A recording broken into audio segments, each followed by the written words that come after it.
The story begins inside a quiet garage where a man named Charlie, a highly skilled technical expert, is carefully repairing an old airplane. This plane is special to him. It was a birthday gift from his wife Sarah. Charlie works with full focus, adjusting every part with precision. Just then, Sarah arrives. She is his wife, and she is about to leave for London to attend an important business conference.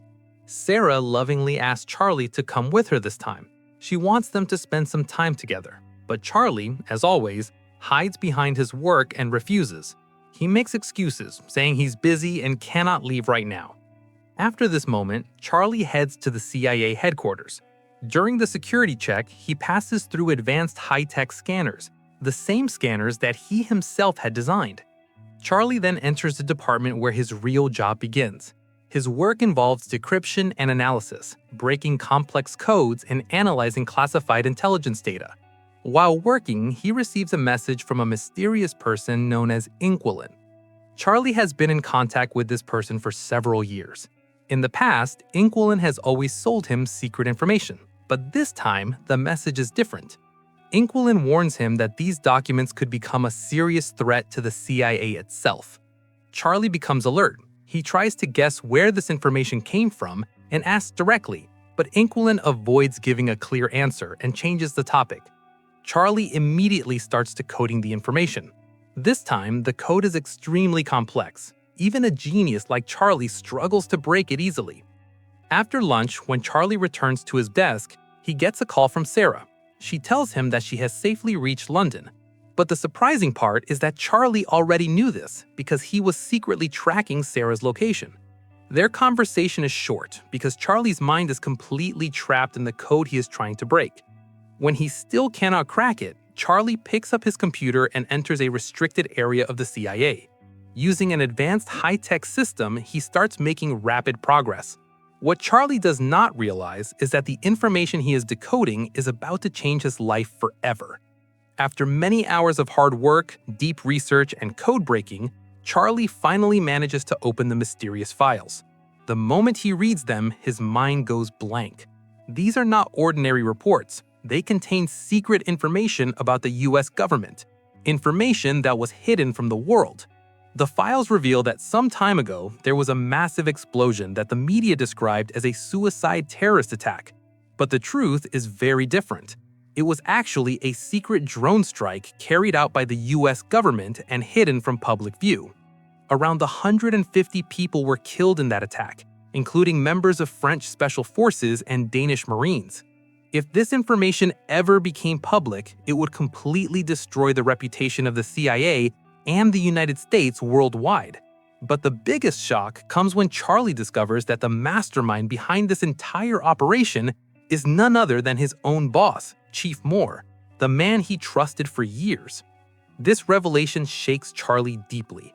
That night, he repeatedly calls Sarah, but she does not answer. Feeling helpless, he leaves her a voicemail. The next day, when Charlie reaches the office, Moore is already waiting for him. Moore then takes Charlie directly to meet the CIA's new director, O'Brien. There, Charlie receives horrifying news. A terrorist attack has occurred at a hotel in London, and Sarah was one of the victims. Charlie refuses to believe it. He demands to speak to Sarah himself. Moore then turns on the television and shows him live news coverage. The report says that 4 terrorists entered the hotel, took hostages, and killed several people. Moore then shows Charlie CCTV footage. Gunshots, screams, and chaos fill the screen. And there, Charlie sees Sarah among those who were killed. Charlie is completely broken. When he returns home, the media is gathered outside his house. Police try to control the crowd, but reporters keep shouting questions. A friend arrives and helps Charlie get inside. The next day, when Charlie regains some composure, everything starts to feel suspicious. A doubt grows in his mind. Was this really just an attack, or was there a deeper conspiracy behind it? Charlie goes straight to Moore and his supervisor, Caleb. He's now convinced that Sarah's death was not an accident. It feels like a nightmare. London is one of the most secure cities in the world, filled with CCTV cameras on every street, every corner, and every hotel. How could such dangerous terrorists attack so easily and disappear without leaving a trace? When Charlie questions this, Moore avoids answering and says the investigation is ongoing. Senior Officer Caleb advises Charlie to rest and go home. The next day, Charlie goes to the airport to receive Sarah's body and her belongings. It is an incredibly painful moment. When he returns home and opens Sarah's suitcase, he finds a small gift she had bought for him. Seeing it, Charlie breaks down completely. Tears fall from his eyes and his heart fills with anger and grief.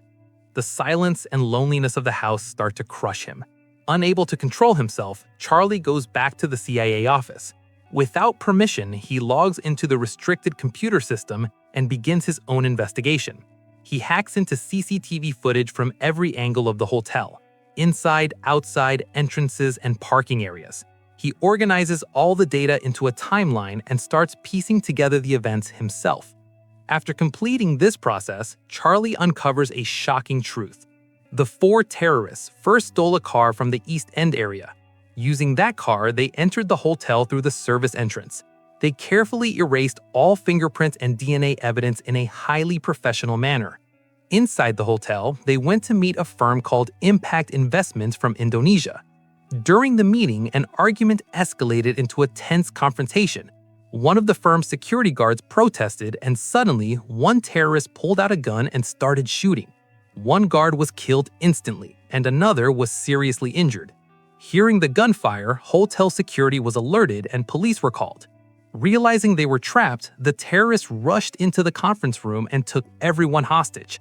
That's when the real terror began. Charlie discovers that Sarah was killed because she tried to save innocent people. This realization destroys him. His grief turns into burning rage. Without wasting time, Charlie uses his technical skills to uncover the real identities of all 4 terrorists. The first is Mishka, a dangerous Russian operative. The second is Laurence, a former South African Special Forces soldier. The third is Hawes, a ruthless mercenary who kills for money. And the fourth is Gretchen, a former intelligence officer herself. When Charlie shares this information with Moore and Caleb, their expressions reveal the truth. They already knew everything. This means their silence over Sarah's death was deliberate. Moore avoids the issue and sends Charlie to see a therapist, but Charlie is no longer interested in sympathy or treatment. He wants the truth. The next day, Charlie creates a plan. He hides a special chip inside his CIA ID badge, one that can bypass security scanners. At the office, he prints classified files and secretly makes digital copies using a device. That night, he sits alone in a bar, staring at the jukebox as memories burn inside him. The next morning, he returns to the office with printed evidence that exposes multiple CIA conspiracies, including bombings of hospitals in Syria and civilian deaths in Yemen. Charlie makes a threat. He claims to have activated a dead man's switch. If he does not enter a specific code into a system every 5 hours, all this evidence will be sent to major news channels worldwide. He presents his deal. He wants full CIA training, fake passports, a large sum of money, a weapon, and complete details on the 4 terrorists. Charlie is no longer just an analyst. He has become a hunter. After the meeting, when Charlie sits in his car, his body starts shaking from stress. He vomits inside the car. For the first time, he realizes that this is not a game. It is a fight to survive. Back at the CIA, Moore refuses to believe that Charlie actually has a dead man switch. He thinks it is just a bluff. But Caleb warns him that if it is real, ignoring it could be disastrous. The team begins investigating Charlie's actions. They question how he copied such classified files. They suspect he used a skimmer device that cannot extract data directly from secure computers, but can pull data from printers. Security footage confirms that Charlie recently bought a magnetic strip device from a local store. The biggest mystery is how he carried the device in and out of the CIA building. Agents search Charlie's home and discover he recently visited the same bar twice. When they search the bar, they find an old ABBA music disc hidden under the jukebox. When Caleb tries to play it, only strange noise comes out. They realize it is not a music disc, but a hidden digital storage device containing classified data. They seize it. Meanwhile, Charlie has already reached the CIA training center, where he is welcomed by Colonel Henderson. His training begins at the shooting range, where Charlie's weakness is exposed. He is not a good shooter and needs to get very close to hit targets. But when it comes to assembling bombs, Charlie shocks everyone with his speed and precision. Even Henderson begins to take him seriously. Charlie is trained under intense pressure. Henderson constantly pushes him, yells at him, and mentally breaks him to test whether Charlie can survive under stress. Eventually, Charlie receives his fake passport and new identity. That night, Henderson visits his room and tells him that he is not a killer. Charlie responds with pain and fire in his eyes. He says he only wants justice. Henderson hands him a pistol and tells him to shoot if he truly wants to become a killer. Charlie's hands shake. He raises the gun but lowers it moments later. His humanity is still alive. He is not a murderer, but his desire for revenge remains. Back at the CIA, agents analyze the disc and discover the truth. Charlie's dead man switch was a bluff, but they do not realize that Charlie planted a bug device in his ID badge and inside the files he handed over. Charlie hears everything live. When Moore finds out, he orders Henderson to arrest Charlie immediately. But it is too late. Charlie has already escaped. Moore contacts Charlie and accuses him of treason. Charlie removes his earpiece and throws it away, showing that his path has changed. Charlie reaches London, completes immigration, and secretly heads to Paris. But his fake passport triggers a CIA system. Moore orders Henderson to follow him. In Paris, Charlie books a hotel near a restaurant Gretchen often visits. After days of surveillance, he tracks her phone. He waits outside her building and slips inside when another tenant exits. He breaks into her apartment using a method he learned online. Inside, he finds her diary, photos of meetings, and details of her routine. He also finds a gun and takes it. Suddenly, his tracker alerts him. Gretchen is returning. Charlie hides on the stairs. When she enters, Charlie sees her but cannot pull the trigger. His hand shakes. He leaves without killing her and returns to the hotel, imagining that Sarah is still with him. Later, studying the photos, Charlie discovers that Gretchen often visits a hospital. He hacks her medical records and learns she has a severe pollen allergy. The next morning, Charlie buys flowers and waits at a cafe. He follows Gretchen to the hospital. While she undergoes tests, the doctor leaves a room. Charlie enters disguised as a doctor and locks Gretchen inside a medical machine. He releases pollen, triggering her allergy. As her condition worsens, Charlie calmly asks her to tell him where Hawes is, the man who killed Sarah. Gretchen cannot respond. Charlie opens the machine, but she suddenly attacks him. A violent fight breaks out. Gretchen escapes, but outside, a speeding car hits her. Charlie stands frozen, staring at her lifeless body, his hands trembling as he slowly realizes what has just happened. He slowly walks closer to her. He picks up her mobile phone and quietly slips away without being noticed by anyone. Once outside, he throws his doctor's clothes into a trash bin and returns to the hotel. There, he cleans himself carefully, washes the blood off his body, and hurriedly packs his belongings. That same night, he reaches the bus station and buys a ticket to Marseille. Meanwhile, news of Gretchen's death reaches the CIA. Director O'Brien questions Moore about it, but Moore simply says that maybe one of their own people killed her. On the other side, Charlie is still blaming himself for everything that happened. He goes to a bar and drinks heavily, as if he is punishing himself. On the dance floor, he notices a woman, and for a brief moment, he thinks it is Sarah. But when he gets closer, he realizes it is just another woman who looks like her. That's when he sees Anderson enter the bar, walking straight towards him. Charlie panics. He pushes through the crowd and runs out. He sprints through narrow streets and tries to hide in another bar, but Anderson follows him there too. Now Charlie is completely terrified. He rushes into the bathroom and locks the door, only to realize there is no window or escape route. There is only one way left, going back out. Charlie opens the bathroom door and comes face to face with Anderson. Anderson tells him he tracked Gretchen's phone to this location. They exchange a few words, but then Charlie shows his phone where a countdown timer is running. Before Anderson can understand what is happening, Charlie runs out of the bar. Seconds later, a massive explosion rips through the bathroom. Screams fill the bar as people run in all directions. In the chaos, Anderson disappears from Charlie's sight, and the phone tracker goes dead too. The next morning, Charlie contacts his old hacker friend, Inquilin, who has been helping him for years. Soon after, Charlie boards a cargo plane and travels to Istanbul, Turkey. Once there, he sits in a restaurant and messages Inquilin. He notices a man nearby picking up his phone and assumes that must be Inquilin. But then a mysterious woman approaches him and tells him to look at his phone screen. He does, and when he looks up again, the woman says, "I am Inquilin." She tells Charlie that she already knows everything about Sarah's death. She instructs him to hide his cap and bag inside a shopping bag and walk through the market for a while, pretending to be an ordinary shopper. After that, she asks him to meet her at a garage.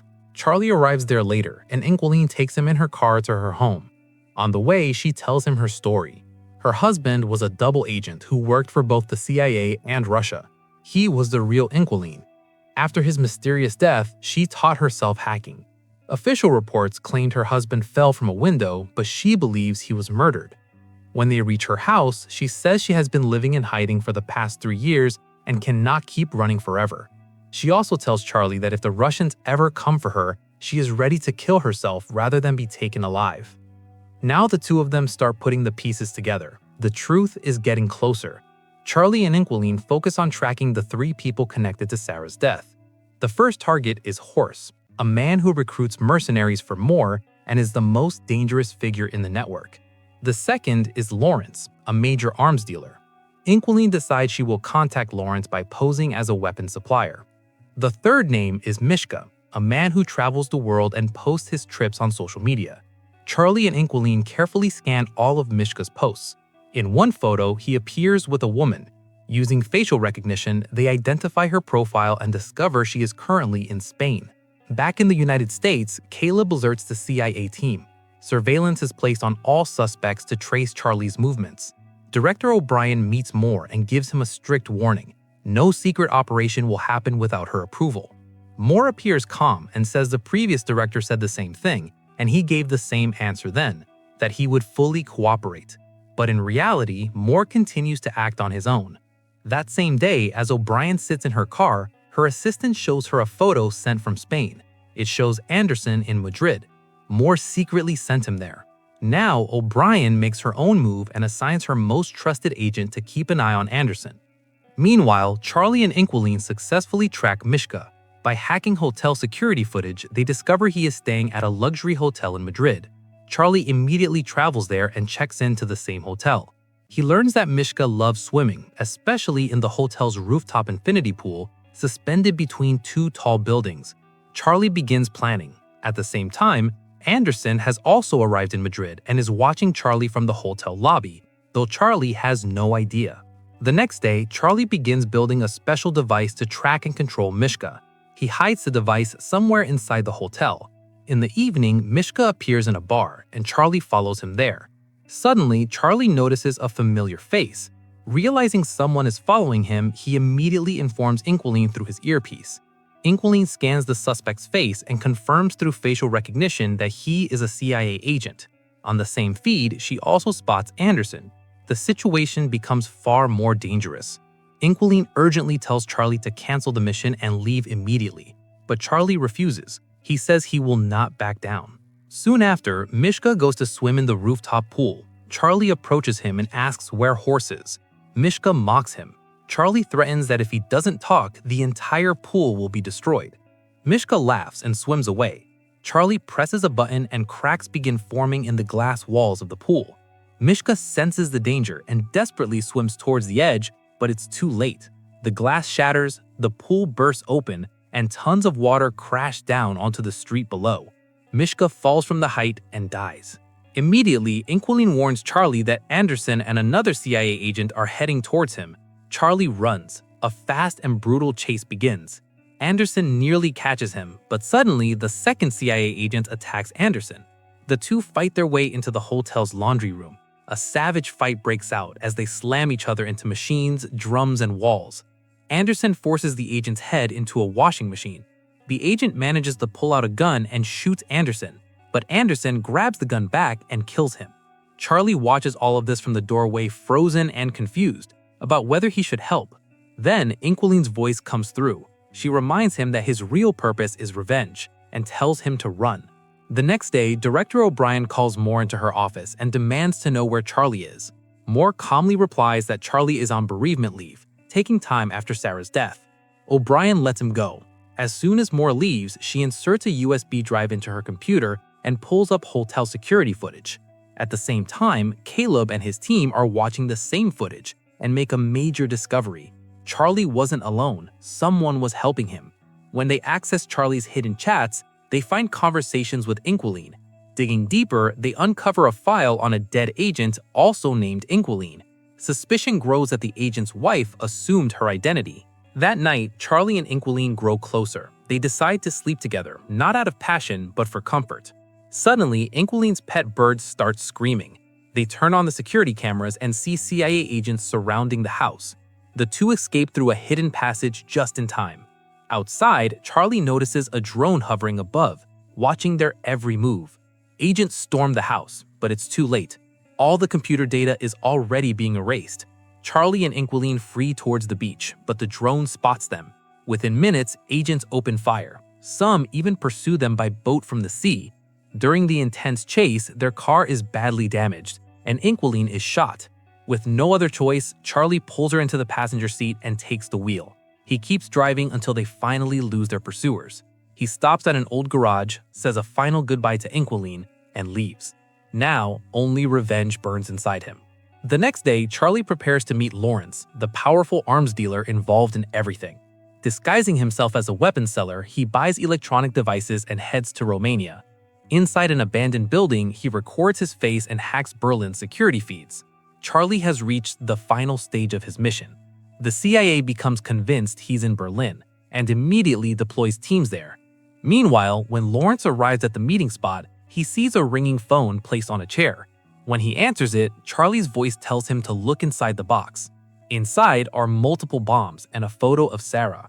Charlie appears and asks where Hawes is. He promises to deactivate the bombs if he tells the truth. Laurence reveals that Hawes operates in Russian waters, with deliveries on the Baltic Sea.